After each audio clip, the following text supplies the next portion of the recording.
Welcome, everybody, back to another episode of the Amateur Experts Podcast, where we are experts on absolutely nothing. I'm your host, Landon Oliver, here with my co-host, Andrew Scott. Week 2 is in the books. What's going on, dude? Feeling good, man. Yeah, I see that jersey. Yeah, I bet you are feeling good. Yeah, I had to wait until right before you hit record to slip it on. I didn't want to give it away, so I've been sitting here talking to you in a cutoff until right before you said you were going to hit record. I figured I'd throw this on and give you a quick cheers real quick. Let's see if I can turn that to yeah, there you go. Cheers. I'll take it. I appreciate the gesture. Even though you kind of single-handedly ruined our season by injuring our quarterback. So awesome. Hey, that part I didn't even though the Rams won the game, I did not like to see that because that was a blast of a game to watch, and Carson Wentz was such a huge reason why the Colts were even remotely in that game. I mean, you throw half of the other quarterbacks in the league back there, and the Rams probably would have had 7 or 8 sacks in that game. He was so elusive and did such a great job making that game competitive. So I wasn't happy to see him go down by any means. Yeah. Well, I mean, look, whenever you let your quarterback get hit, I think, and we'll get into this too, because spoiler alert, we're talking about risers and fallers, and you can guess where the Colts land in that. I mean, yeah, anytime you let your quarterback get hit as much as he has the last 2 weeks with a guy with his injury history too, it's not like we're talking about, the model of health. Right. I mean, you're setting yourself up for failure. So, congrats on the win, and I'm glad. Hey. I mean, I actually picked the Rams to win, so it doesn't really bother me. It wasn't anything surprising to me. I was actually expecting it to be less competitive than what it was. Like, it came down to the final drive. And tip of the cap to the Colts fans too. That stadium was rocking from the opening kickoff. It was loud as hell, and the stadium, that was my first time at Lucas Oil. The stadium was gorgeous. The fans were all really cool. It was an incredible football environment. So tip of the cap to them. I mean, it was a lot of fun to be an away fan in that stadium. I just embraced it, and I loved every minute of it, man. It was a blast. Yeah, that's one thing about Colts fans is, I would say, I mean, of course, there's going to be bad apples. You hear about the guys that booed Andrew Luck and blah, blah, blah, blah, blah. Like, yeah. It's a small group of fans. And that's in every fan base. I mean, it's not just Colts fans, every fan base. But majority of Colts fans are, that Midwest hospitality. I've had such a great time anytime I've been up, the numerous times I've been up to Lucas Oil. We always have a great time. The opposing fans always seem to have a great time as well. Just from the fact that everybody tries to treat everybody with respect. And that's what I like about our fan base. And the stadium, like you said, it's such a gorgeous stadium. Beautiful.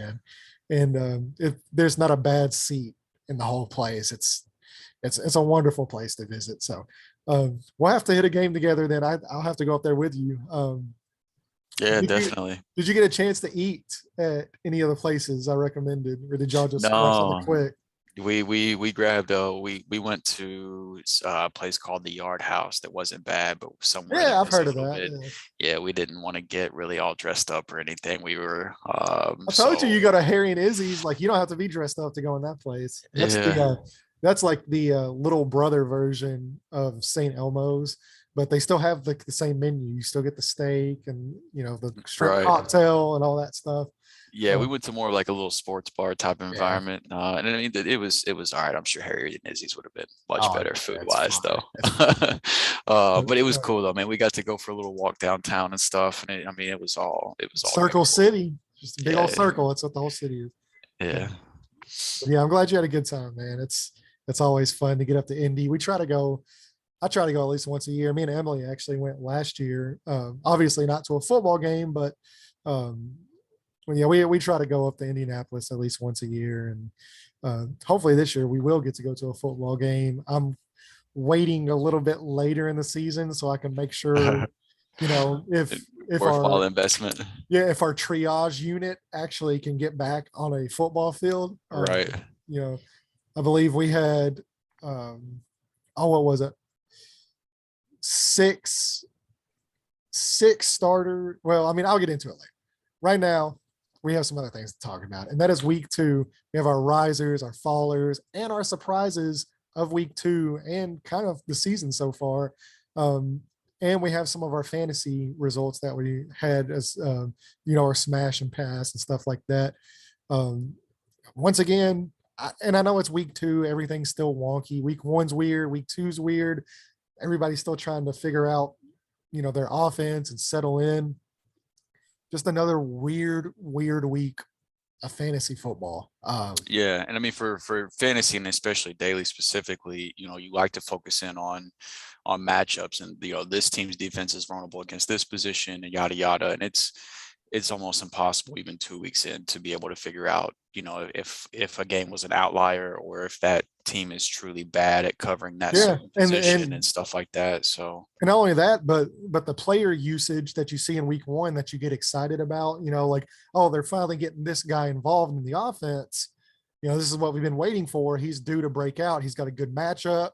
They threw the ball to him, double digit times, last week. Like, let's go all in on this guy. And then, he has completely different. It's completely different in week 2. So yeah, it's, don't hold us super accountable. You can still talk your shit. We deserve, because trust me, we'll shit on ourselves before anybody else will shit on us. Like, that's what the back end of this episode is all about. Like we make our predictions on the previous show, and then it's not like we just ignore them. We follow up on them and see how they did on this show. So yeah, exactly. You're never going to hold ourselves accountable too. Exactly. You're never going to see us shy away from, making a bad call, because, like, spoiler alert, there's bad calls that we made last week. Guess what? We're going to make bad calls this week, and we're going to make bad calls next week. Right. Nobody's ever going to be perfect on their calls. You just try to do what you can with your information. But let's get into our risers and followers. And also, as you can kind of see here, Jared is not with us. His work schedule got changed. So me and Andrew will be taking over for the reviews for every week with our smash and pass and DFS results. And Jared will still be joining us every Saturday that you listen.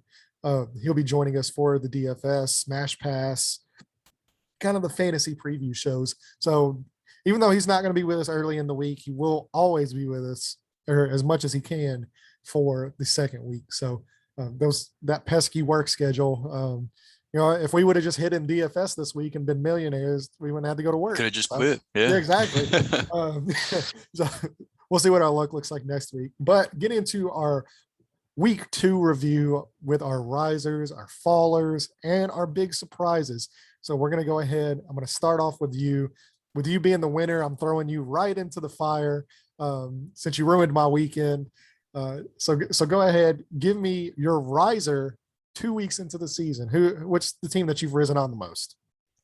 So I got to start this off with an apology, man. My riser is the guy that's on this thumbnail right here in our background. This team, the Las Vegas Raiders, and I owe this team an apology because whenever we were doing our divisional previews, he's speaking for me also here. I picked them to finish last in the division, and not like last, but maybe there's a shot they finished third, or like it was a pretty definitive, like, I think this team is clearly the worst team in the division. And not only have they not been the worst team in the division, they're undefeated, granted just through 2 weeks, but they've taken down a team that I had making the AFC playoffs in the Baltimore Ravens, and a team that I had as a team that, borderline would be just missing the playoffs in the Pittsburgh Steelers. And they've done it, those 2 teams I just mentioned, the Baltimore Ravens and the Pittsburgh Steelers. You think about how impressive those defenses are.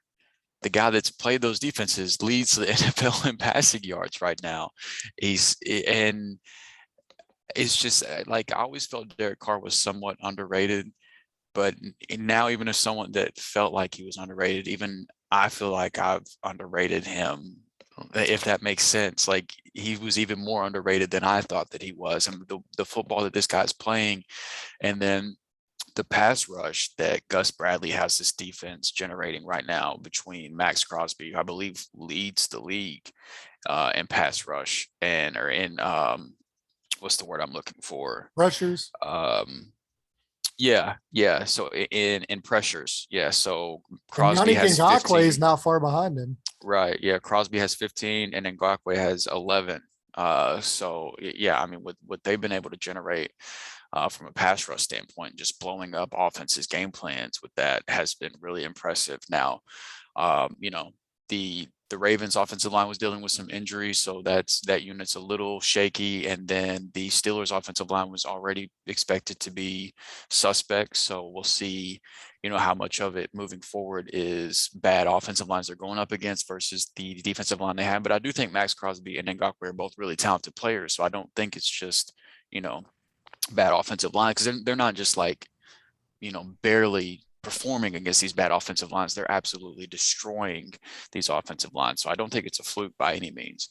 But the big standout for me is what Derek Carr's doing with these weapons. I mean, Henry Ruggs showed off the speed that attracted the Raiders so much whenever they drafted him over the likes of Jerry Jeudy and Justin Jefferson and CeeDee Lamb in that Kansas City game. I think he hit like over 20 miles an hour on that deep ball that he scored a touchdown on. Darren Waller is just an absolute machine. Hunter Renfrow is extremely dependable. And they won that game without Josh Jacobs.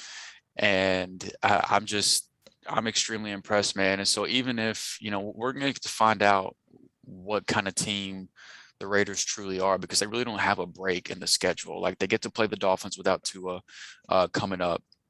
But then after that, they got to play the Chargers, the Bears, the Broncos, and then they get to visit the NFC East against the Eagles and the Giants.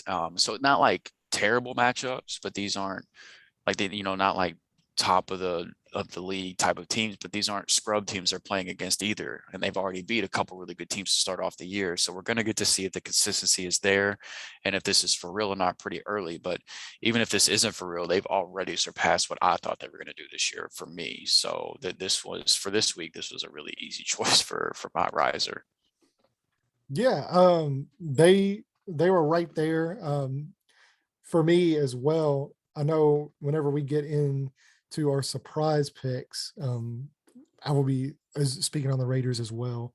But for my riser this week, it's the Dallas Cowboys, and I know they're only 1-1. They're not one of these undefeated teams, but they gave Tampa Bay all they could handle last week, and then they go in to against the very talented Los Angeles team as well. With Justin Herbert and all that, and they played fantastic. The defense actually leads the league in takeaways right now. Like, when's the last time a Cowboys defense has played well? Trevon Diggs has been absolutely Lights out. incredible. Yeah. And right now they probably have the front runner for defensive rookie of the year with Micah Parsons, who was drafted as a linebacker. They had some injury issues, obviously, with DeMarcus Lawrence, which we touched on the last episode. But they moved Parsons in to defensive end last week, and he actually had the most pressure as a rookie pass rusher has had in a game since 2019. The guy had a 90 overall, pass win rate, which is just insane. And the guy hadn't played defensive end since high school. Was last time. That just shows you what type of a talented player he is. He's just so twitchy. So yeah, they've been really impressive. Obviously, Dak Prescott, has, now that he looks really healthy, he looks fantastic as well. We all know the weapons they have. Amari Cooper is banged up, so we'll kind of keep an eye on that. But I think the biggest surprise to me, which it might not necessarily be a surprise after last season, but still is how much better Tony Pollard looks as a running back than Ezekiel Elliott. It's, and I was one of these guys. I actually drafted Zeke top 4 overall in our redraft league. So I was really high on Zeke coming into the season. He looked cut. He looked, slimmer, looked like it was the best shape he's been in since probably his rookie season. And even then, like, Tony Pollard just looks so much better whenever he gets the ball. He's breaking tackles at a much, much higher rate, which he always has. If you go, you look at the advanced stats the last 2 or 3 years, like, he's always broken a higher percentage of tackles. But not only that, but just the explosiveness and his ability to catch out of the backfield. Now, I will say Zeke is probably, outside of maybe a couple other guys, the best pass blocking running back in the league for pass protection. So he's not going to come off the field a lot, but I'm just really surprised at how much more involved Tony Pollard is than what I thought he would be, and how much better he looks whenever he has the ball as opposed to Zeke. So I don't think that's going away anytime soon. I don't think this is, a 2-week thing that you're like, well, Zeke will, get his legs under him and he'll get more carries and all that. I think this is how they're going to be used. And this was always my biggest worry with Mike McCarthy, especially from a fantasy perspective, because if you've been playing fantasy for a few years and you're on Twitter and, you listen, to any of the podcasts, very well about the hashtag free Aaron Jones movement. And everybody rejoiced for Aaron Jones when Mike McCarthy left, and we see what Aaron Jones has turned into. And that was my biggest worry about Zeke whenever Mike McCarthy got hired. It wasn't Zeke's talent. It was just the way Mike McCarthy constantly uses multiple backs, no matter how good his running back is. He will not feature a guy. So yeah, it's, but that's just from a fantasy perspective. Tony Pollard's looked absolutely fantastic running the ball. Zeke hasn't been bad. He's been really, really good in pass protection as a running back, which gives that, Dak and those weapons more time to work. I've just been really impressed more with their defense. And now that their offensive line got Zach Martin back, like, that guy didn't miss a beat. Like, outside of, you can even argue, even with Quentin Nelson, Zach Martin's the best interior offensive lineman in football. And he certainly proved it this week. Now, granted, he didn't have to go up against Aaron Donald, like Quentin Nelson did, who, by the way, they matched up 30 snaps against each other. Quentin Nelson only allowed one pressure against Aaron Donald the entire time out of 30. I thought it was interesting to see that he had the lowest PFF grade of his career in that game, even only allowing one pressure. I thought that was kind of interesting. Oh, wow. Yeah. But I don't want to get you started on PFF grades, but I thought that was kind of interesting. But yeah, no, he did. I mean, he looked, Big Q looked good. Yeah, but I mean, this is more about the Cowboys. But yeah, Cowboys, I think, to me, I did have Washington, but with, like we said last week, with the Fitzpatrick injury, and that defense has not looked good the first, I don't know what happened with the pass rush and that back end there, but their defense has not been able to generate pressure like we all thought they would. Now they've been really good at stopping the run, but they have not been able to pressure the quarterback. And that's very concerning for Washington. Obviously, Philadelphia is having, their issues. They could be a scrappy team, but I still kind of have them finish in, second, third in the division. And the Giants actually played really well last week as well. Daniel Jones, Dr. Jekyll, Mr. Hyde, but it was one of those games for Daniel Jones. So this could be a much more interesting division. I still think it's the Cowboys to lose. And I think we're looking at a team that, to me, they are going to make the playoffs. They are going to win that division now. And it's a team that nobody's going to want to see in January if this defense can keep up the way they're playing. Yeah, I agree. I mean, obviously, you know how I feel about the Cowboys this year, so I'm on board with this. But I thought it would be more on the back of the offense putting up 40 points a week. So the fact that they were able to go on the road and score 20 points and win a game on the back of their defense, missing possibly their best defensive player on the team, that's something that I didn't see coming by any means. So yeah, I agree, man. It was an impressive win. So now let's get into our fallers of real quick though. Okay, Jared's riser of the week, since he's not here, but he did send in his picks. His riser was the Denver Broncos, they are another 2-0 team. As we all predicted, the Denver Broncos and the Las Vegas Raiders are tied at the top of the AFC West at 2-0. Yeah. So that was his right. So that was his riser. I'm a little bit more skeptical on the Broncos only because of the talent that they've faced. The first two, I think, with their first two games were the Giants and the Jags, right? So, yes. Of some of the teams that other undefeated teams have had to play, I would say theirs are the lesser of the competition. We both like the Broncos coming into the season, though. Yeah. So It's not that I think. I think Teddy's been really good. He's been really Yeah. impressive. Right, and I think that might be what Jared was getting at is is how good Teddy's looked compared to what most people's expectations coming into the year probably were.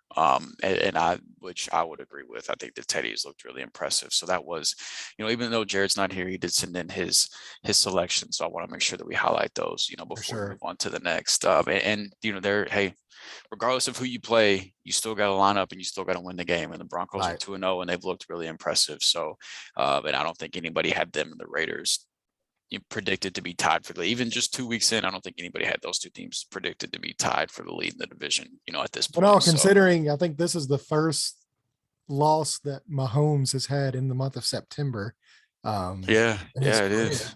And so, I mean, nobody really expects that. I mean, that's one of those stats that, like, to me, it's just kind of silly because it's never going to last. I mean, it's impressive, but it's never going to last. I mean, eventually you're going to lose. Eventually you're going to throw an interception. It's going to happen. Right. Yeah. But it's both those teams have been impressive. And, like you said, the Raiders, completely almost dominated Baltimore. Physically, from a physical standpoint. I mean, it was a close game, but yeah, from a physical standpoint, they were right there with Baltimore, and Baltimore just kind of, they went in and just beat Kansas City. So, we'll see what happens. AFC's looking real interesting off the bat, man. It is for sure. So, now we will get into our fallers 2 weeks in. I will, pass the buck to you like we did earlier. Who is your faller for the week? Yeah, so I guess this is more of an apology to another fan base that I'm not picking as my faller. But so my faller is the New York Giants. And the reason why is because I had picked them to finish third in the division. And through 2 weeks, at least to me, they appear to be the least impressive team in that division. Now, Daniel Jones didn't look completely terrible against Washington on Thursday night. But I felt like they should have won that game, especially with Fitz going out. You've got Heineke coming in, who did, Heineke looked great in that playoff game against the Buccaneers last year. And he looked very fit, he looked fine Thursday night. But whenever you have a team like that is dealing with losing the quarterback in a game and that backup coming in, whoever that may be, and you're still not able to pull that out, it's just, I don't know, man. There's just something left to be desired there whenever I'm watching the Giants play. And I picked them to finish third in the division. And I thought it was I thought that they were clearly the third best team to me. And I think that might have been a mistake to feel that way after watching Dallas, who I had win the division, and then Philly and Washington, and then compare them to the Giants. I don't feel as good about that pick anymore. So for me, it's only 2 weeks, but we're going to do this every single week. So 2 weeks in, they're a team that, in my eyes, just looking at how I felt before the season started versus how I'm feeling after 2 weeks, I've kind of got them falling a little bit for me. Yeah, the Giants, like you said, Daniel Jones is just so, 1 week he plays good, another week he plays bad. It's very, I mean, he's Eli Manning. Let's say he's Eli Manning Jr. I basically got him falling to where you already had him. So this wouldn't necessarily be a fall for you because you kind of already predicted this to be the case. But this is basically me saying I'm on board with where you stood before the season started. Yeah. And that's not saying like they're a bad team. It's just, I just think everybody else in that division is better. And I still think, I'm not sold on Daniel Jones. So if he keeps playing like he played last week, he'll definitely prove me wrong. But it's just kind of a wait and see thing with the Giants. I want to see more out of Daniel Jones before I can actually get on board with, the direction they're heading as a team. So we will definitely keep an eye on them. My faller, of course. And Jared's too. Jared's too. Jared's too. So you can speak for him as well on this one. Yeah, which obviously I could spend the rest of this podcast, talking about this. We'll just keep it short and sweet. It is actually the Indianapolis Colts are the biggest faller.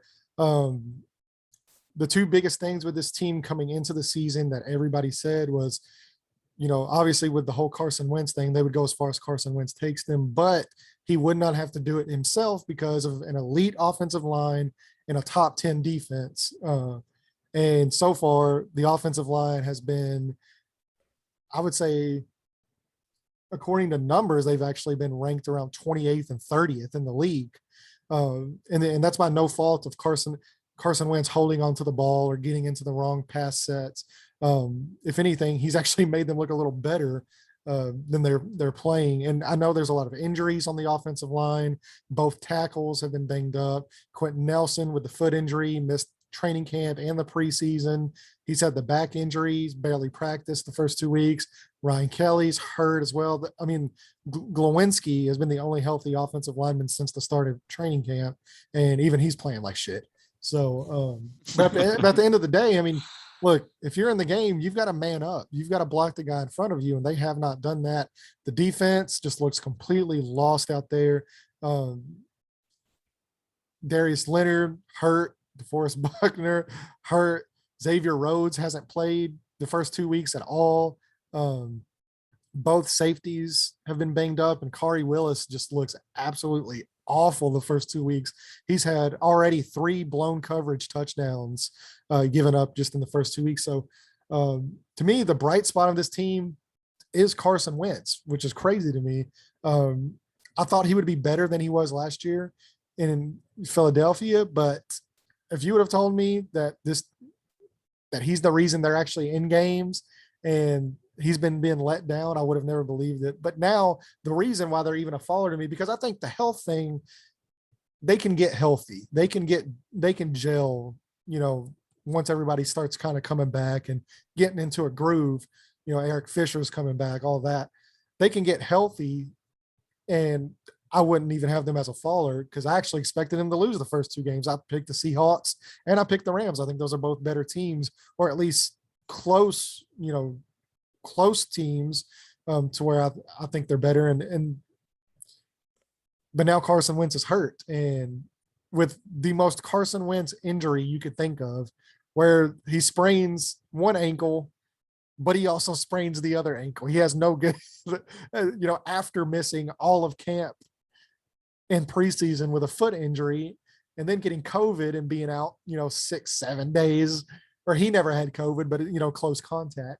So the guys just had everything working against him, and he still has been the best player on the team outside of Quentin Nelson the first 2 weeks of the year. So, Carson Wentz is absolutely not the problem.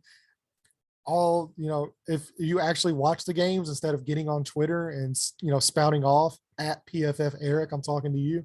If you actually watch the games and instead of looking at a computer and a spreadsheet to tell you how people played, you would know that Carson Wentz is not the issue in Indianapolis before you go on Twitter and start making statements. I don't know what it is with Twitter also with this Carson Wentz hate.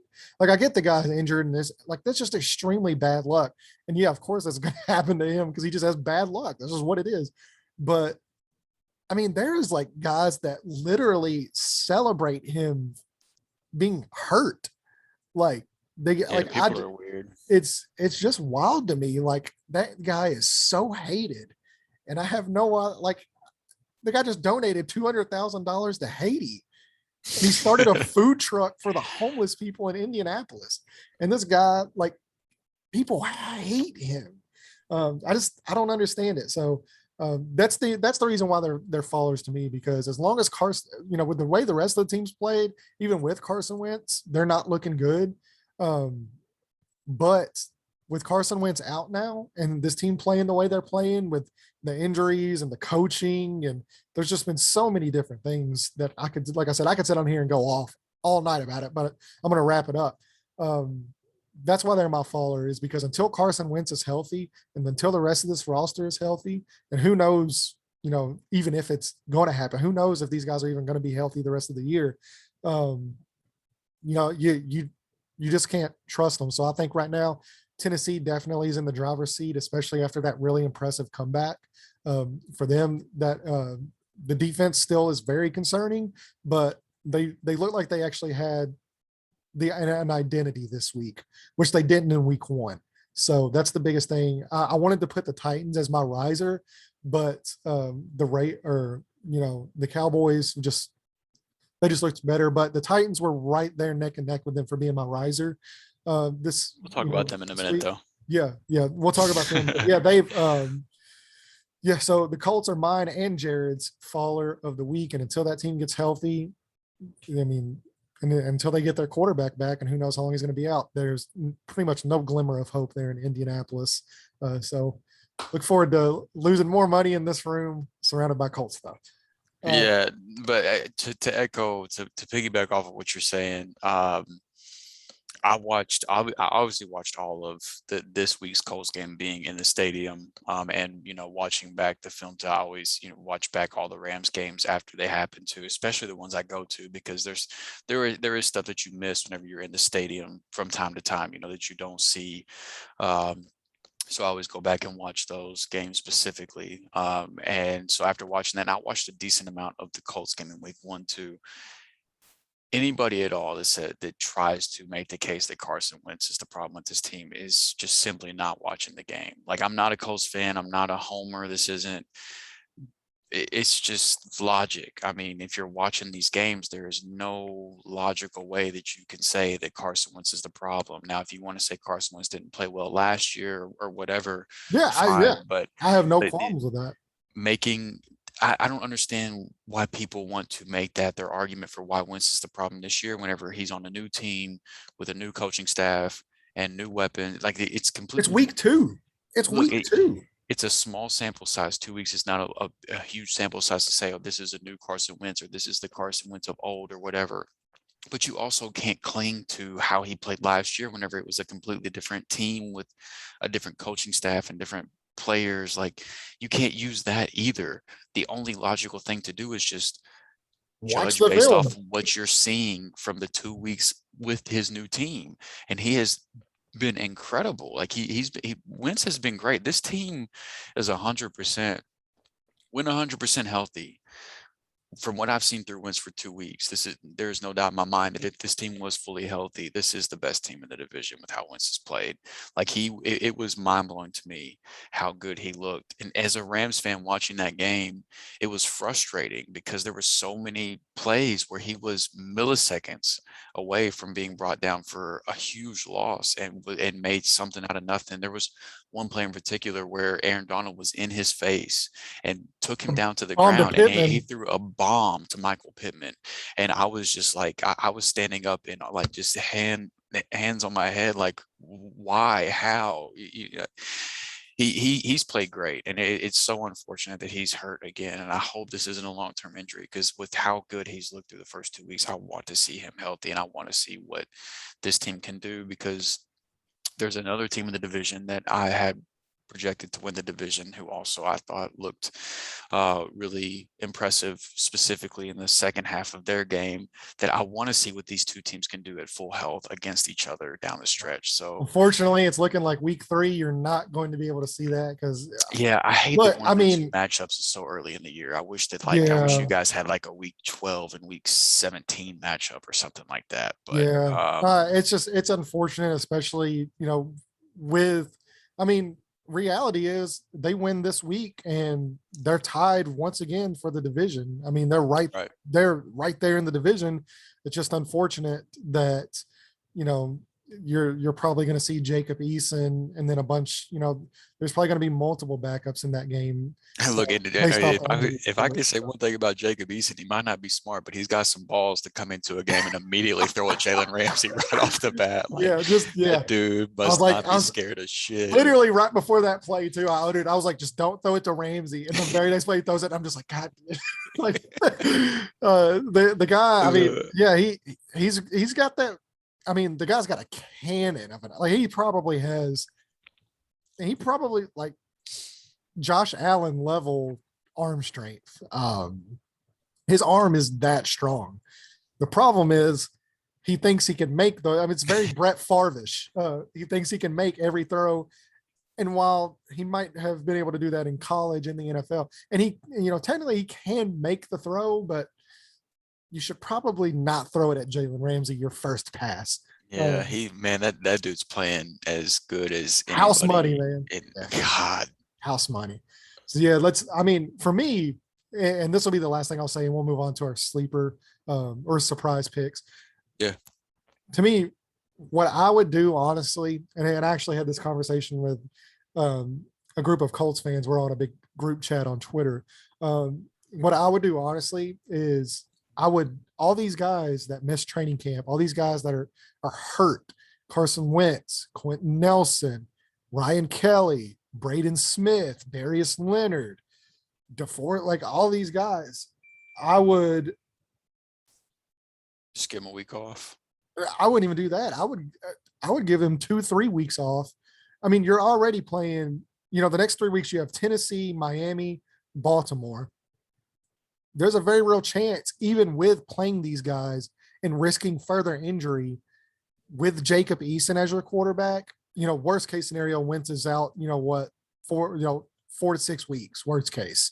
Which at that point, actually, the Colts would guarantee they get their first rounder because he only has to miss 5 games to play less than 70% of the snaps on the year. So yeah, I would, if Wentz's injury is serious and he was in a walking boot today with a scooter wheeling around, he wasn't even walking, he was wheeling. I would shut him down for the next 5 weeks, along with these other guys for about 3 or 4 weeks. I would get them fully healthy because, I mean, and then you can hope that you make a run, but if not, you're able to evaluate, is Wentz the guy, over the next 10 to 12 weeks with a fully healthy roster, and you can make that decision going in the next year. And then also, if you do lose, you have that first round pick, and you're still, if they're going to keep losing close games, you have a high first round pick, and you're able to add a premier player to help bolster this roster. So that's just what I would do personally. But, these guys are prideful. They don't want to set. They want to be out there.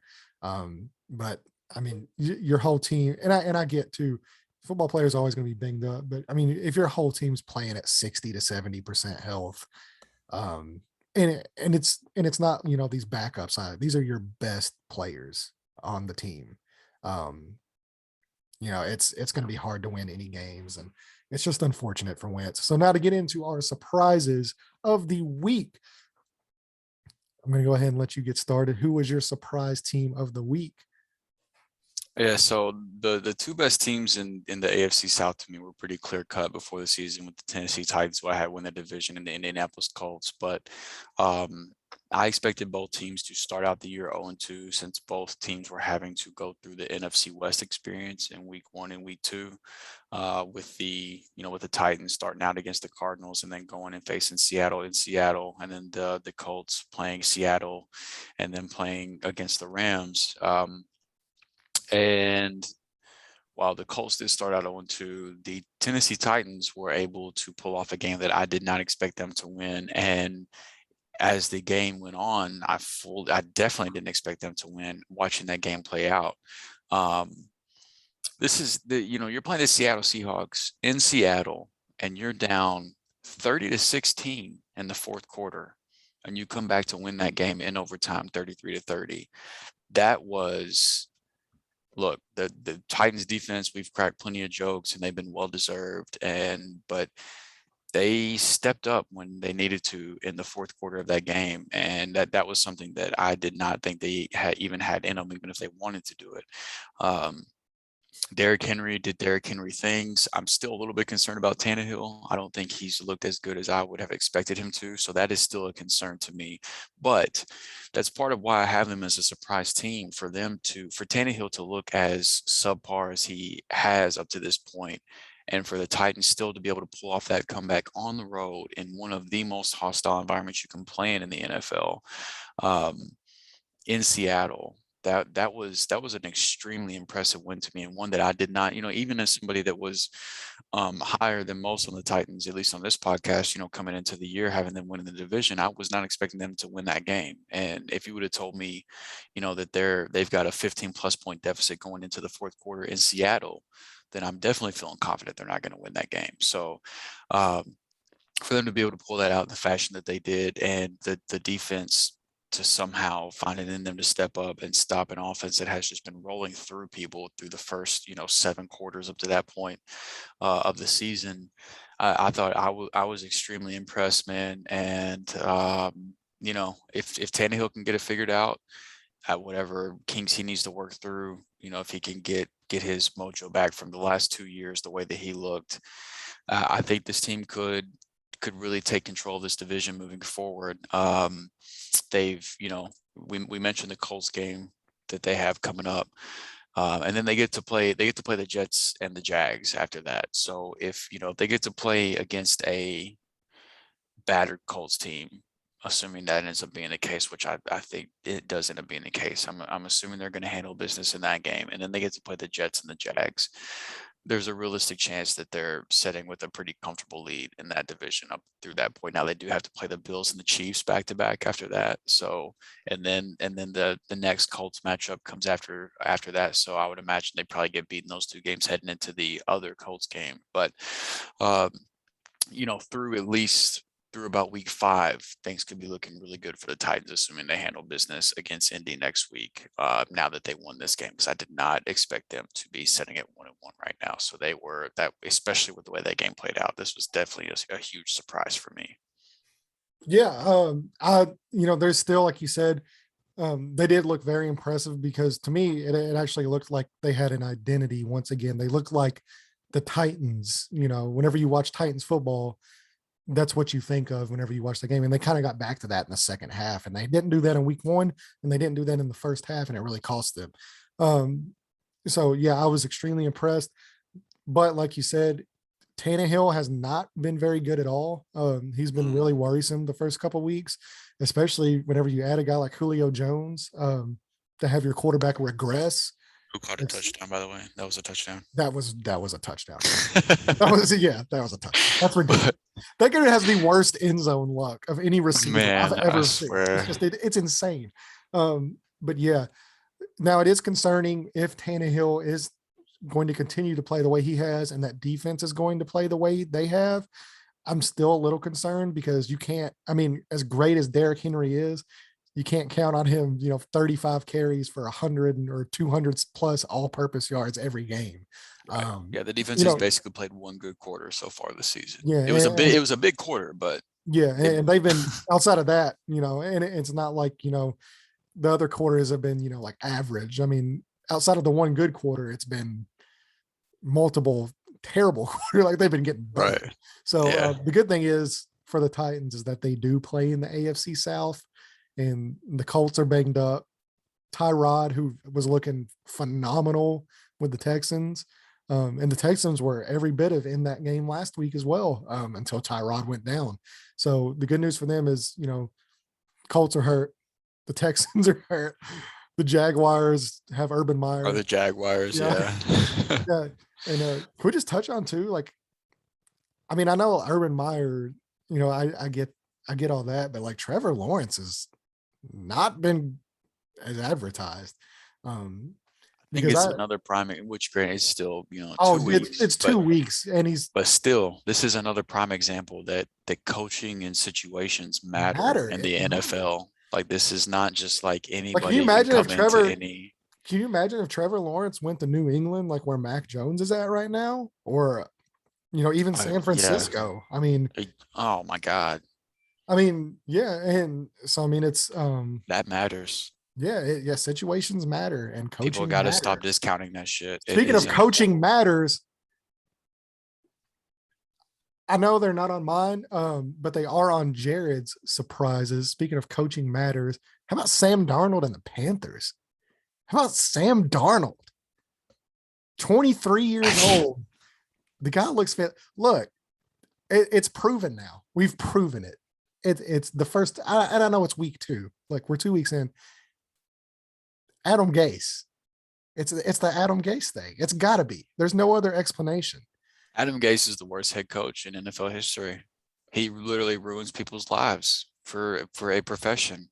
Yeah, and you got to be sick if you're a Jets fan watching that game, and you have 23-year-old Sam Darnold balling out for a new coach with a new team against the New Orleans Saints defense that just killed the MVP from last season the week prior, Yeah.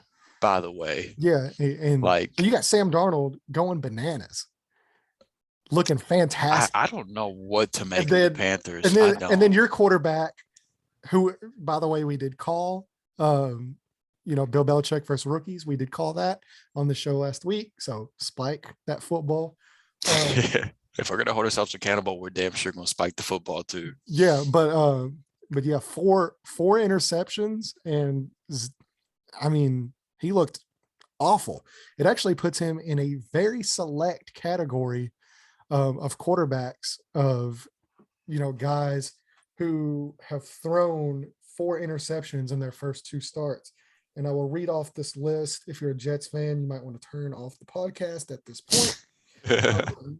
But these are rookie quarterbacks that have thrown four interceptions in their first 2 weeks of the season. Let me pull up this list. If you Oh want to touch on the no. Panthers real quick while I look this up. Yeah. So I mean, it's just I don't know what to make of the Panthers. I really don't. I mean, they barely scooted by the Jets that you're talking about right now. It was a close game, and then they come in and New Orleans was my riser last week, and they're a team that we haven't really talked about much, but they looked awful against this Carolina Panthers team that still like the Panthers have a long way to go. Like they still have several pieces that need work, especially on the defensive side of the ball. And they made this same team look average. Now I don't know what to think about the Panthers or the Saints. I don't know what to think about this division. I thought that the Atlanta Falcons were the third best team in the division. And now I'm not so sure they're not the worst team in the division, and I can't decide who the second best team in the division is between the Panthers and the Saints. Like, because I mean, if you just go out, like they've played each other now once, and the Panthers clearly look like the better team. So, like, I mean, I feel pretty comfortable saying the Tampa Bay Buccaneers are going to win the NFC South now.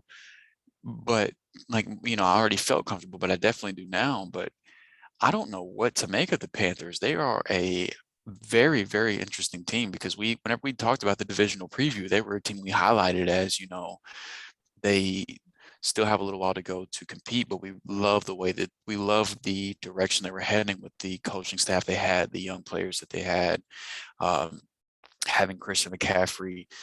We love the JC Horn pick, just kind of as a podcast in general. I know you and I both were huge fans of him.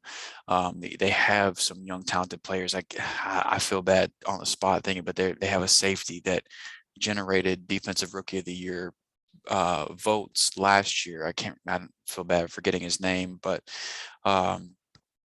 they've got young, talented players. They're building a roster. It seems the right way, and they've got a good coaching staff, but maybe they're a little bit ahead of schedule. I don't know, man. You're talking about 'Cause Jeremy. You're talking about Jeremy Chin, right? yes, Jeremy Chin. Yes, thank you. Because I mean, if this is legit a Sam Darnold resurgence, and He's 23 years old too. People right, forget how young he he's still super is. young. Yeah. So I mean, it's not like he doesn't have the weapons around him to succeed. If Adam Gase truly was the problem, and Sam Darnold has some talent that we all thought he had during the draft process whenever he was coming into the league. I mean, he's got Christian McCaffrey. He's got DJ Moore, who looks like he is ready to break out. He's looked so good through 2 weeks. He's got Robbie Anderson, who, while Robbie Anderson hasn't looked like the Robbie Anderson of last year up to this point, they still have some familiarity together with their Jets days. Terrace Marshall Jr. is a very talented rookie. Dan Arnold at tight end, you could do worse. I mean, the offense is set up to succeed. So if the defense can provide any type of spark, I mean, this team And the could end up defense, yeah, surprising people. and the defense right now, they look like one of the better defenses in the NFL. Brian Burns looks incredible as a defensive end. And then, like you said, that defensive backfield's playing lights out, the linebackers, but that front is, I believe, outside of the Raiders, their front has generated more pressure on the quarterback than any other team. And this was Jared's sleeper too. So it's not like we're just going off on a Panthers rant, but this was Jared's surprise pick as well. So I cannot find that list. I had it earlier and it updated, and you see what happens. But there And were it's not like things get any tougher for the Panthers. They get to play the Texans on Thursday Night Football here in a Davis couple of Mills. days. Davis Yeah, Mills is the starting yeah. quarterback. Davis General Mills in Week 3, and I fully expect them to win that game. Yeah, Like, I expect them to dominate that game. So I'm actually really excited now that Sam Darnold is going to be on a primetime game, so I can fully kind of deep dive in outside of just the plays that I've watched him. Actually, to get a full game worth of footage, and the Texans defense is actually looked pretty decent as well. So, um, against a better than what I thought defense, I'm kind of excited to see Sam Darnold. So now let's get into your shout out to stuff. Shaq Thompson too. Yeah, and like I said, I meant I believe Hassan Reddick is the guy they brought over. Yeah, As from well. Arizona. Yeah, You're- so and he was fantastic last year. Looks like he hasn't missed a beat. So yeah, that defense is coming together very quickly and very nice. And obviously, like you said, you touched on the offensive weapons. The offensive line doesn't look that awful, but they're getting Sam Darnold easy throws. This is coaching Coaching matters. matters. It's the single most important thing for a quarterback is coaching. Look, Coaching and offensive line are the two things that matter the most. So, and look, before we move on to your sleeper, because we've talked about mine, we've now talked about Jared's. Just to further slam dunk that point of coaching matters. It's a 2-game sample size, but I've got to show my guy. I mean, I'm looking. I'm gonna stand up for a second. I've got his jersey on. I got to watch him in person for the first time.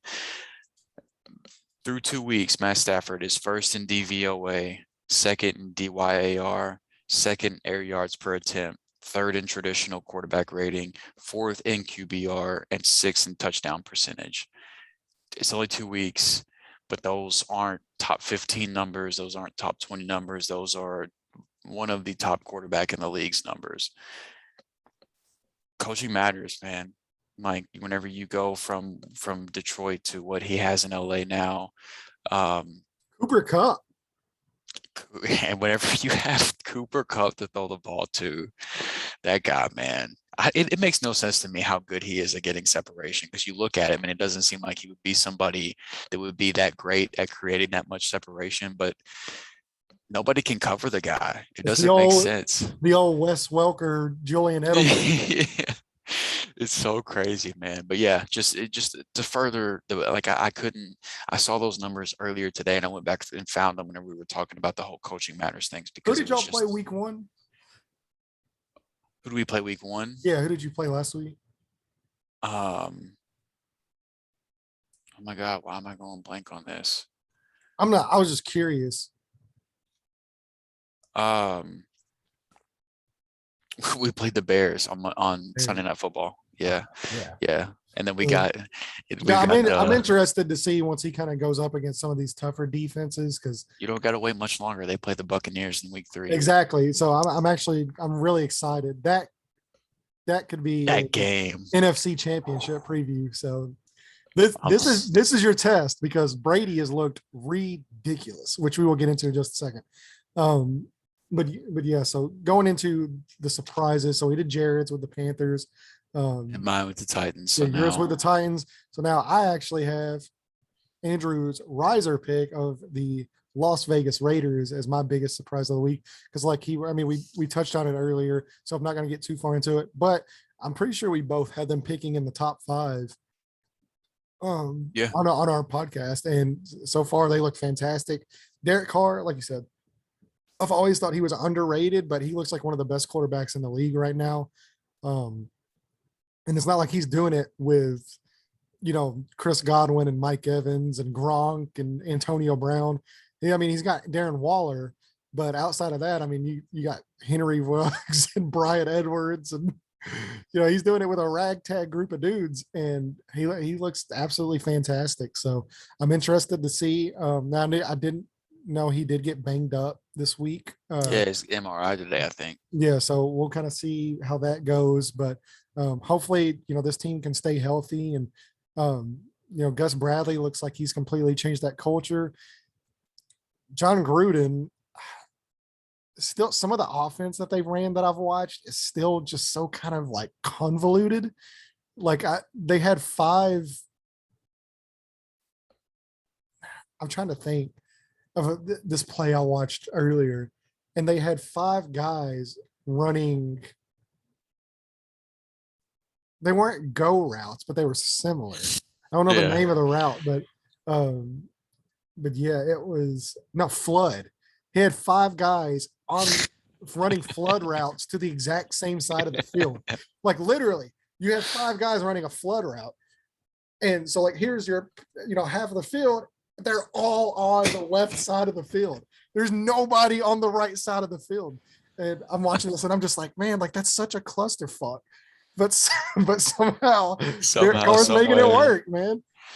spider 2 banana. Yeah, exactly. Just make it work. Yeah, so we will. Look, I'm interested. They're an interesting team. I'm curious to see if this is just a mirage or if it's actually the start of something that's actually really good.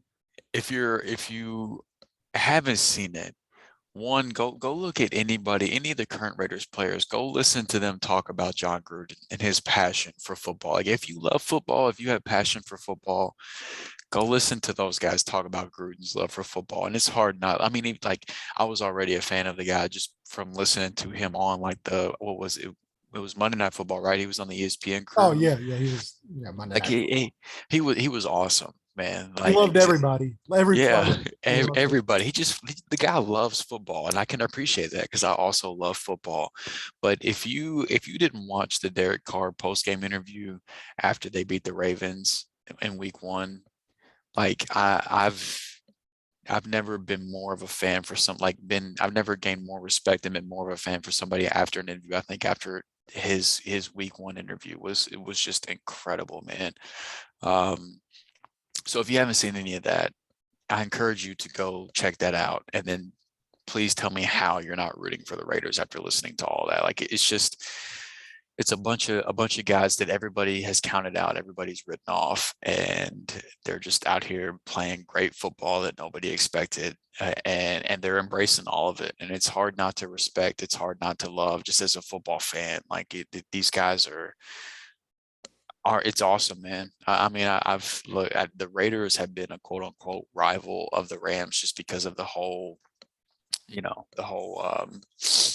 Oakland, LA thing or whatever. Like I'm a St. Louis Rams fan that was inherited into LA, so I was never warped up into that. But like a lot of the old head LA Rams fans hate the Raiders. I never got into that, but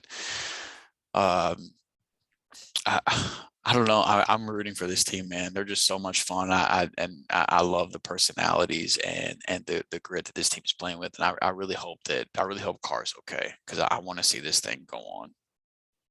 Yeah, for sure. So we'll end it, knock on wood if you're with me. We'll end it with that. And now we will get into our smash and pass and DFS results. Just a quick rundown of how we did. Andrew, I'll let you go over your smash pass for week 2. Yeah, so I covered the wide receiver position. My smash was Allen Robinson. He was coming off a very rough week, lining up against Jalen Ramsey in week 1. He was a guy that was drafted pretty consistently, around like the 3rd round. So he was somebody 3rd, 4th round. So he was somebody that was getting, he was in starting lineups and he heavily underperformed. And so week 2, he came in with a matchup against the Cincinnati Bengals. And I essentially was trying to tell people like you can, feel comfortable putting him in the game. And he did end up with 2 passes for 24 yards and a touchdown that saved his day. That 11-yard touchdown pass essentially saved him. But he did have another 29-yard touchdown pass that should have been a touchdown, but wasn't because he dropped the ball. And if you know Allen Robinson, if you paid attention to Allen Robinson, it is not Allen Robinson like to drop passes in general, much less touchdown passes. So this could have been a much bigger game for him. I don't know if it was the second possible touchdown that he did drop was from Justin Fields. So I don't know if it was a lack of familiarity or what it was. But his day could have been much bigger if he hauls in that touchdown. Nevertheless, He ends up coming in as wide receiver 46. You're not extremely thrilled with his day, but it, was much better than what he had in week one. My pass was Corey Davis, wide receiver for the New York Jets. We had mentioned that he was coming in against the matchup against New England, where most people probably were starting him as your wide receiver 2 or a flex option based on where you drafted him. But, coming off the huge week one, probably felt comfortable slotting him in as your wide receiver 2. But with Bill Belichick's past against rookie wide receivers, as we pointed out on the podcast, as well as taking away your number one option, which for this team is Corey Davis. He came in as wide receiver 97. My expectation was I said he wouldn't be a top 24 receiver. So I wide receiver 97 as well outside of that. But now on the flip side of that, I said that my sleeper was KJ Hamler for the week with Jerry Jeudy going down and the Broncos playing against the Jaguars. And I actually started KJ Hamler over Corey Davis in a matchup where I was needing some upside because I was already starting the week in a hole. KJ Hamler ended up being wide receiver 111 on the weeks. Corey Davis had like 1.8 fantasy points and KJ Hamler had 1 fantasy point. So, neither guy was a good start. But so, if you set Corey Davis, you ended up being happy. If you listened to me and started KJ Hamler, I'm sorry, because that was a huge mistake. But nevertheless, was happy to at least hit on the Corey Davis take and was happy to see Allen Robinson getting into the end zone because, man, if he didn't get that first touchdown after dropping that second one, that would have looked really, really bad. So that was the receiver position. To cover Jared's running back position real quick, his smash was Chris Carson, who was the running back 15 on the week. Looked great. If you started him, you were obviously very happy in that situation. His pass was DeAndre Swift, who was the running back 21 on the week. And, with how well he looked in week one, you might have been expecting a little bit more from him on that. So, shout out though DeAndre Swift, running back 5 on the season in PPR league so far. Yeah, top 5 running back. Let's go. And could have had a much better week if he got more work, because on like a on you see him hurdle that dude he looks really good, man. Like he looks good on a yards per attempt, on a rushing basis, on a yards per catch, on pass catching basis. His averages were well above what you want to see even on Monday night. He just didn't get as much work. But so, I mean, Swift looked good, but the work wasn't necessarily there. So he came in as running back 21. And then Jared Sleeper, Melvin Gordon was the running back 33. This running back tandem is going to be a problem for fantasy. I mean, Melvin Gordon and Javonte Williams got the same amount of carries. Javonte looks better on the ground, but Melvin Gordon looks better in the passing game. So it's going to be a struggle, man. You got two talented running backs in a timeshare. So it's just kind of one of those, and they look better passing the ball than they do running the ball right now. It's weird, but because you got Teddy Bridgewater and you've got 2 really talented running backs, so you would think this running game would be the focal point of the offense, but the passing game looks better than the running game right now. So the running back position is going to be iffy. Tight end, you had you covered the tight end position. Your smash was Tyler Higbee, made all the sense in the world, and then Cooper Kupp happened. Higbee only had 1 catch. It was one of those weeks, man. I mean, Higbee had the matchup. Higbee had the usage from the prior week. Everything was there for Tyler Higbee. And I mean, if you started anybody other than Cooper Kupp in the pass offense for the Rams, you weren't that happy. Robert Woods was okay, not great. Van Jefferson, who had the big touchdown in week 1, did nothing in week 2. Tyler Higbee was missing. I mean, it was Cooper Kupp or bust in terms of the passing offense for this team. So it was just one of those weeks where Cooper Kupp got all the love. But your pass was Mark Andrews, who did have a very pedestrian week at tight end. He did have 5 targets, but didn't do a whole lot with them. So, for a guy that was drafted as high as Mark Andrews was, you're talking about a 5th-round tight end at his latest. Now off to a not great 2 weeks here. So we'll see where that goes. And the sleeper was Gerald Everett, who did have a good week 1. Week 2 only had 1 target. And look, with tight ends in the sleeper category, you're looking at touchdown or bust for the most part. Week 1, Everett had a touchdown. Week 2, he did not. So if week 2, if one of his catches goes for a touchdown, you're happy. And that's the game you're playing with these late round tight ends, with these waiver wire tight ends, is you're looking for guys who have high probabilities of touchdowns. And with what Russell Wilson has been doing through the first 2 weeks, Gerald Everett is as good of a bet as anybody to catch a touchdown in any given week. So you can even with the 1 catch, or I think 1 or 2 catch performance he had this week, if you're digging at the bottom of the tight end barrel, you can go right back to Gerald Everett again and still feel confident that there's at least a chance he can catch a touchdown. So, and then quarterback. Look, all right. I'm not going to go over this one because I separated myself from this one whenever you guys. No, you're this part of episode, it because so. you win as a team, you lose as a team. It's a dumb mistake on my part forgetting that Tom Brady throws the ball on the 2-yard line in the red zone constantly, instead of, handing it off to the running back. Atlanta actually was a little bit more competitive than what I thought they would even be. They kept it a little bit close there going into the third quarter. It just, I mean, I think the big thing it is what it is. So our pass was Brady. It was quarterback 2 on the week. He was fancy. He was incredible. But I think the big thing to talk about, though, is our smash was Herbert. And he was the quarterback 21 on the week. And this is 2 weeks to start the season now, where you've got a quarterback that was drafted like around the 7th-ish round, if not earlier, in a lot of leagues. And while he's looked really good for NFL purposes, for fantasy purposes, he's just not getting it done. And I'm here to tell you, I think that if you do not have a solid quarterback in your redraft league, I think you should go buy low on Justin Herbert, because this stuff is going to correct itself.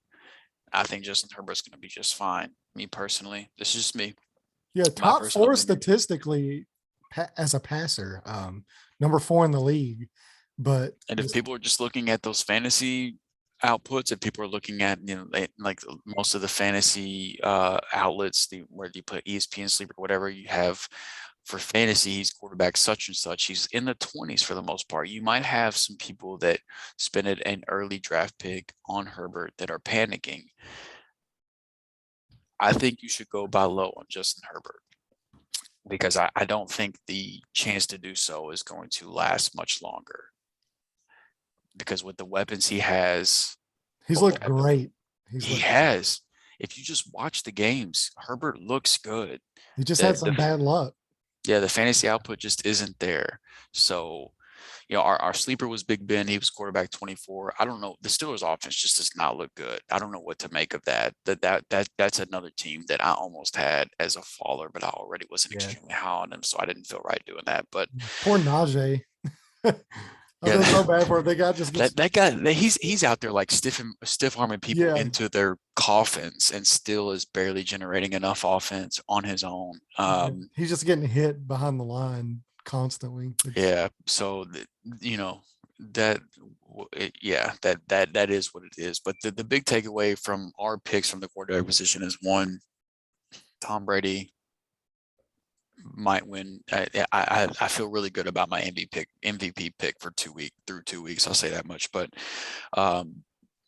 Justin Herbert, if you're still a Justin Herbert believer out there, and you have somebody in your league that is panicking, go get him while you can, because I think that buy low window is going to get slammed shut here very soon.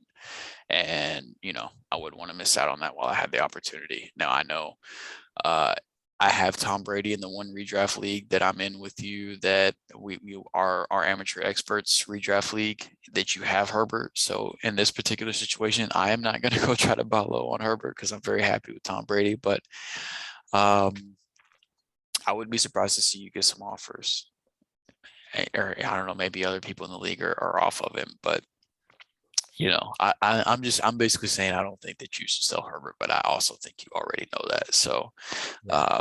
but he's a very interesting fantasy situation because the fantasy output does not match what's happening in real life. Yeah, it'll correct it. It'll correct itself. There's positive regression. And the way just I mean, it's Just been like like that. Antonio Gibson. Yeah, I know you're Antonio, Jonathan Taylor. I mean, it's yeah, a lot of these guys that they're getting a lot of the red those zone are two work. other And great buy low candidates. If the Jonathan Taylor or Antonio Gibson owners in your league are panicking, go get those guys because they're getting the work.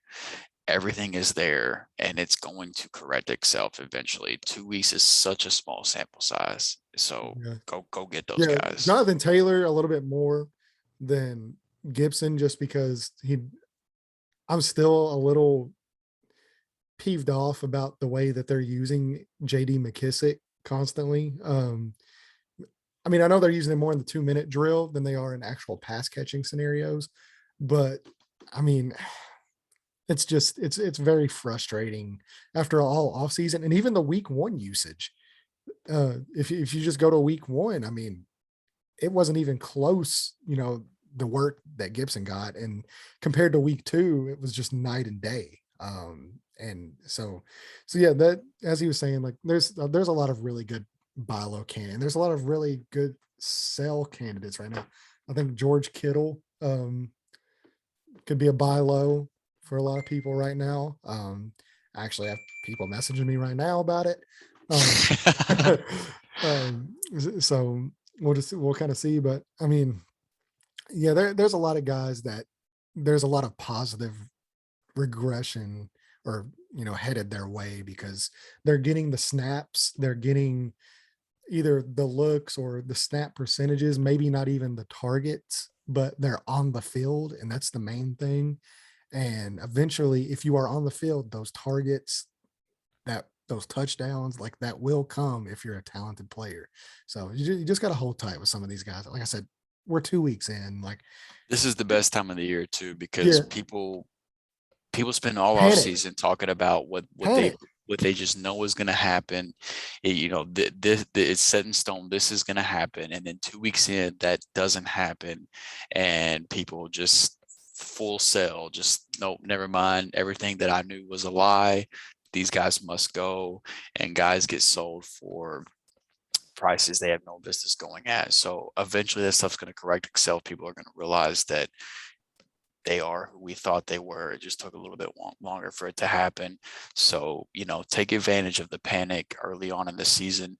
And people are invested into what's happening early on more than the later the season gets, if people's teams start to fall by the wayside, if they have bad fantasy seasons, depending on how competitive your league is, league mates might start to just stop paying attention. So take advantage of the early season panic while you can, because eventually all this stuff's going to correct itself. So Yeah. these guys that everybody thought was going to be great and just haven't been great, chances are they're probably going to end up being great, and it just hasn't happened yet. So Yeah. go ahead and It's a long season. I mean, we still got 15 weeks. It's a long 15 more season. weeks. Yeah, it's a long season. So, and two, like, I mean, you might, to get on the guys that are, selling, you know, selling their players, that you might be able to get some, but there's also some guys that, like me, for example, where I'm really happy with my team. I'm happy with the points I've scored. I mean, that's not an issue. The issue is I'm playing I'm playing up against guys that are dropping 140 a week. And so you get a little tilted, these guys that have really good rosters, and they're just going up against, buzzsaws on like Kyler Murray or Dak Prescott last week in my case. And then Kyler Murray this week. I mean, they're just getting these all-time great games up against them. And you might be able to get these guys like me that are just like, man, this shit's just pissing me off. And you might be able to get one of those guys to throw you a bone and, in all seriousness, that's one of my favorite trade strategies. And it's out there. Go look at your leagues and go look at the teams that are 0-2 up to this point, because that's where the panic is happening. Like the teams that are 2-0 or the teams that are 1-1, they're not panicking yet. Go find the teams in your league that are 0-2. Identify positions where they need help and positions where they have strengths, and use that to your advantage, because there might be players that they don't necessarily need to sell off because their season has started off the way they didn't expect it to. Go take Also, advantage of that. conversely, look for these guys that are 2-0 that maybe don't have really good especially if you're in dynasty. Look for these guys that are 2-0 that maybe don't have really good rosters. They have a low output, but they've just had really good matchups the first 2 weeks where their opponents, maybe scored 60, 70 points and they've won, but they're not putting up more than 80, 85. Go see if you can get some of these guys first round picks. They're 2-0, they're feeling good. Maybe they're in for a good year.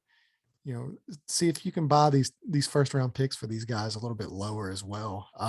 Because like Andrew's saying, on the other side of it, like eventually it's going to correct its course, and then you putting up 85 points ain't going to get it done, and you're going to be catching some L's pretty soon, and then you're looking at a high first round pick next year. So just kind of keep that in mind as well in dynasty leagues. Yeah. And then the last thing to cover, DFS just wasn't a good week. And we're moving on to week 3. We're hoping that the first 2 weeks gives us some type of idea of some type of trends and, positional teams to target against and things like that. It's tough early on in the season. You just got to believe in the players, believe in the talent, try to do your best with the roster percentages, with what the information you have available to you. But I truly believe that early on in the season, it's a lot more about luck than it is strategy.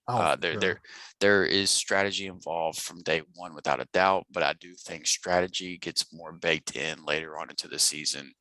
And, we're 2 weeks into an 18-week season. So, it's still going to take a little bit to figure out which teams to target, which positions to target, that type of thing. We're still trying to figure out what those trends are for this season. So, DFS wasn't great for week 2, but, hey, the good news about DFS is you get to start fresh all over again in week 3. It's a brand new season all over again in week 3. So, yeah, and it's definitely been and it's definitely been wonky for sure. So yeah, these guys that are having great matchups and these great week 1 target shares, and you then look at these, they just disappear. You look at these lineups that are cashing out, like the teams that are the lineups that are winning the week and stuff. It's just like, what the hell is that lineup? But and that's the cash out lineup. And that's crazy, man. Yeah. So we will end the show there. We will be back with you on Saturday with our smash and pass for week 3 and our DFS results. Maybe talk a little bit more about Sam Darnold and the 3-0 Panthers. Possibly, we'll see. So yeah, it's going to be interesting for sure, but I am ready for week 3. Not necessarily. Hopefully I get good news on Carson Wentz before I do get excited about week 3. But yeah, it's still football. I'm still going to bet money. I'm still going to watch the games. I still have fantasy implications. So regardless of how the Colts are doing, I always have some kind of rooting interest in football. So we will be back with you on Saturday.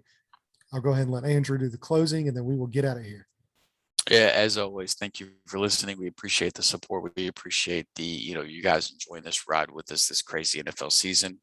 Anywhere that podcasts can be found, you can pretty much find us: Apple, Google, Spotify, whatever the case may be. If you want the video to go with the audio, be sure to head over to our YouTube channel, the Amateur Experts Podcast. We're there as well. If you do venture over there, or if you're already over there, make sure that you like this video while you're there. And comment down below and let us know, where you agree, where you disagree, who your risers are, who your followers are, who your surprise team of the year so far to this point are. I love to hear the different opinions and the different trains of thought in terms of that type of stuff. So, let us know how you guys feel about that. And then while you're there, we would appreciate if you guys hit the subscribe button. And then whenever the little bell pops up after you subscribe, pop that, hit that, so that whenever we do throw our 2 podcasts a week up, you guys are made aware of those. You can, hopefully make some money, hopefully make some smart moves in your lineups and your trade decisions, things like that, to set yourself up for success this season. So, through 2 weeks, I think this has been just about as crazy as we could have expected it to be. So we're right along with you on this crazy ride through the NFL season. So any support we can get, we do appreciate it. We're going to be here through the rest of the year, ride it out with you guys. So, thank you, and thank you. Yes, sir. So we will see you guys on Saturday. Have a great night.